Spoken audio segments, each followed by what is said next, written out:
Здравейте и добре дошли на тази презентация на Active Trades за това как да влезем в сметката ни в MetaTrader 5. За да влезете, първо трябва да стартирате MetaTrader 5 чрез двукратно щракване върху иконата MetaTrader 5 на вашия десктоп. След това кликнете върху файл и изберете вход в сметка. Въведете номера на сметката си в полето Вход в сметката и паролата си в полето Парола.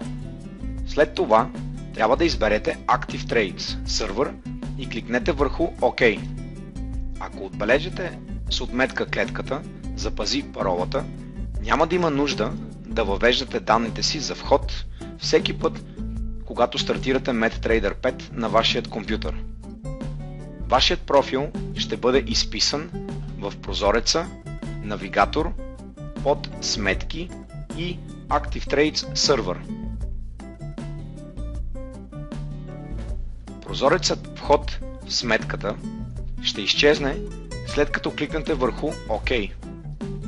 Можете да проверите в долния десен ъгъл на платформата дали сте влезли успешно. След успешно влизане, количеството данни, предавани между вашият MetaTrader 5 и нашите сървъри, ще бъдат показани, например, 30/1 килобайта. Можете да проверите в раздела Журнал в прозореца Инструменти, за да видите дали опитът ви за вход е бил успешен. Ако опитът ви за влизане е неуспешен, ще видите съобщение за грешка вместо подаване на данни. Моля, проверете интернет връзката си, когато се появи съобщението Failed to Connect или свързването не успя.